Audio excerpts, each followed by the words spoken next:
দেখছেন সবার খবর, সবার নজর, বার্তা এক নজর।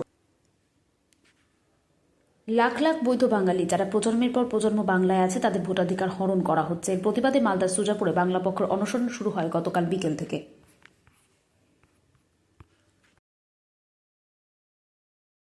এক রাস্তা হচ্ছে অনশন,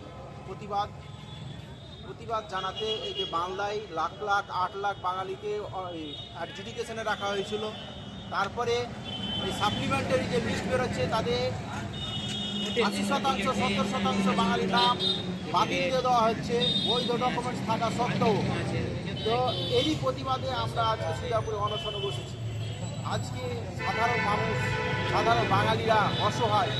আজকে এখনই আমার কাছে দুটো ফোন আসলো, একটা শামশেরগঞ্জ থেকে আর একটা আসলো পূর্ব বর্ধমান থেকে। তারা বলছে, দাদা আমরা কি করব, কোথায় যাব কিছু বুঝতে পারছি না। বাঙালির যা এত পুরো খারাপ অবস্থা হয়েছে।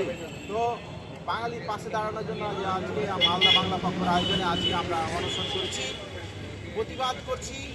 আমাদের দাবি মানতে হবে, অবিলম্বে বৈধ ভোটারদের ভোটার তালিকায় নাম তুলতে হবে। এই দাবিতে আমাদের অনশন চলতেই থাকবে। আজ আমরা সুজাপুর স্টেট ব্যাংকের সামনে মালদার সমস্ত বৈধ ভোটারের নাম ভোটার লিস্টে তোলার দাবিতে অনশনে বসেছি, অনশন কর্মসূচি নিয়েছি। আমরা দাবি জানাই মালদার প্রত্যেকটা বাঙালির নাম যাতে নির্বাচন কমিশন ফাইনাল ভোটার তালিকায় তোলে, আর যদি না তোলে আমাদের এই অনশন চলতেই থাকবে। জয় বাংলা।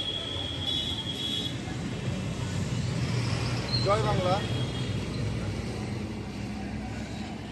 আজ আমরা দুপুরবেলা কালিয়াচক 1 নম্বর ব্লকে বিডিও অফিসে বিডিও সাহেবকে ডেপুটেশন দিয়েছি।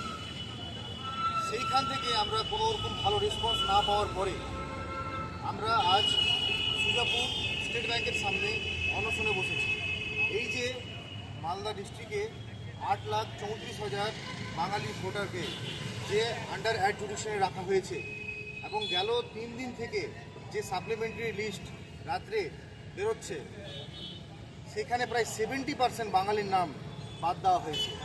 সেই জন্য মালদা বাংলা পক্ষ ইলেকশন কমিশন অফ ইন্ডিয়ার কাছে একটা দাবি জানাচ্ছে, অবশ্যই বৈধ বাঙালি ভোটার লিস্টে যেন নাম তালিকাভুক্ত করা হোক এবং অতি শীঘ্রই যেন তাদের নাম সব ভোটার লিস্টে তালিকা করা হোক।